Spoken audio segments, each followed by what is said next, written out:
World-renowned polymer chemist Doug Schoon has finally settled the lamp debate with the one thing none of these influencers can provide: evidence. And yet, to some people, it is still not enough because he didn't expose the brands of the lamps he tested. There is a lot to discuss, so let's just get into it.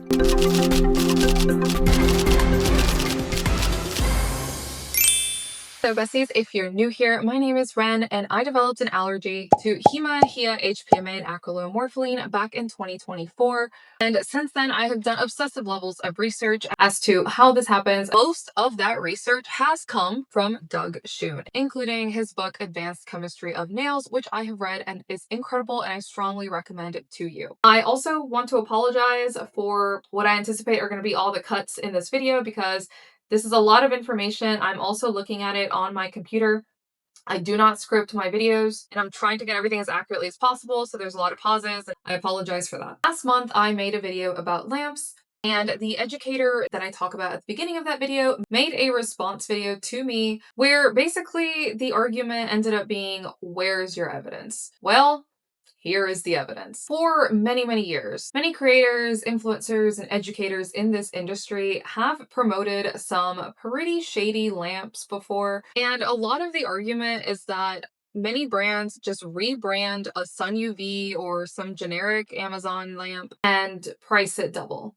While there are some brands that do that, the gel bottle, who said that? Just because the body of a lamp looks the same does not make it the same lamp. And Doug Schoon has just proved that. For a while there, even Light Elegance was accused of rebranding the Sun 2C because it's got the same little pink thing on top. If you've owned the Light Elegance lamp, you would know how far from the truth that actually is. But as per usual, people want to spend the least amount possible, so they delude themselves into thinking that you can buy a $20 lamp and still be totally safe. But the reality is very different. And the thing is, yes, some brands are marking up their lamps, but I've taken a peek behind the curtain as to what these lamps actually cost to manufacture if you are making a good one. The electrical components are not cheap, and if you want a lamp like this one, the Chrysonianary lamp, probably the best lamp that I own, this costs money. And I can tell you that brands that make lamps of this caliber are making very little money off of these lamps. If you want a lamp that is going to have consistent output of usable UV that actually gets onto your nail plate, you need high quality components like fans, diodes, the board, the electrical chips of the LEDs. And yes, the body and the material also does make a difference. A lamp like this one with a fully reflective interior, it's going to ensure that that UV gets distributed evenly. Here's another thing that Doug's research proved that I also wanted to briefly talk about, and that is these finger placements that you see here on the base of my Chrysonia lamp. These guys here are not suggestions, they are a requirement, because as we can see in Doug's research, where you place your hand inside the lamp has a significant impact as to how much UV your nails receive. Everything that I am showing you, there is a link that I will also include in the description that Doug Schoon himself shared to a Dropbox where all of this data is located. Now, a lot of the rest on these top rows are still okay because they still have a decent amount of output, kind of concentrated towards the middle. And this is where having a fully reflective interior is very helpful. Then you get to the really, really scary part when you start getting towards the middle and the bottom with extremely low irradiance numbers. And if you have a look at image O, this shows you those numbers in a bar graph. And it gives you the visual and the evidence that wattage means absolutely nothing. People wanted to argue with me on this one from the last lamp video that I posted. There's no arguing with this. There is a 60 watt lamp on this bar graph that has an irradiance value of 2.57. And the highest wattage that he tested, which was 96 watts, is still very, very low on that list. Now, of course, I urge you to go and look at all of these yourself, but if you don't understand what you're looking at, Doug himself explains it in multiple Facebook posts. Now, the lamps that are all the way at the bottom with those very low irradiance numbers, as Doug Schoon himself has stated, they are not enough to sufficiently cure any kind of polish. And although he doesn't mention which brands these lamps are, he does say that one of those was $20. we can kind of form our own assumptions here. There were some cheap lamps that were so defective he couldn't even test them. But you guys stay out here promoting your SunUVs left and right. Now I want to make something clear, and I talked about this in my original lamps video, that the top performers on that top row right there, just because a lamp has a very high irradiance number does not mean it's going to cure all gels. Now, a lot of people in Doug Schoon's comment sections were pretty upset because he did not name the brands of the lamps that he tested. Because it's not enough for this man to spend his free, unpaid time using equipment that he created to provide evidence to shut people up because they refuse to believe in science. But I digress. Although, of course, my own curiosity would love to know which brands were tested, I completely understand why he did this. Before I even read his explanation about it, if you guys go and look at my comment sections from my original lamp videos, even though I clearly state that neither myself nor any influencer, unless they have a chemistry lab in their house, can tell you that a lamp works with a particular gel. I made it pretty clear in my video that I do not recommend lamps because I don't have photocalorimetry in my vision. Neither myself nor any content creator can guarantee you that a lamp is going to work with a gel unless that gel has been tested with that lamp. However, what are you going to see in all my comments? Well, which lamp do you recommend then? Does my 200-watt SunUV work with Beetle's gel polish? Guys, so that is why he's not revealing the brands. People are going to see the one that's at the top of the list with the most irradiance and be like, that's the lamp I'm going to use for all of my gels. And I can't just choose the most powerful lamp and be like, well, this is going to cure everything. Because that's not how it works. And that is why he's not releasing those names. Because this was never about exposing brands. It was about proving that there is no universal lamp. They are all vastly different, and that is why the gel formulas have to be tweaked to the lamp and not the other way around. It also shows that price does matter when it comes to selecting quality lamps, and that you can't get away with buying a $20 lamp because they don't even have enough output to cure any gel. And so once again, the allergy debate is constantly getting blamed on user error when we have lamps out here that can't even cure the gels properly. Someone in the comments said his post was reprimanding. Science and fact is not condescending, it's not reprimanding. Just because it's not what you want to hear, nothing about what he presented was rude or reprimanding. This man is literally trying to save the nail industry, and the way y'all come for him needs to be studied. Someone also said that everything that he just released was useless without knowing the name of the brands. You guys cannot actually be serious. Knowing the names of the brands is actually what's useless, because how is that going to help you use a lamp or know that it's compatible with the gel polish system that you're using? Now, if we direct our attention to image Q, it will show that the UV output is not consistent.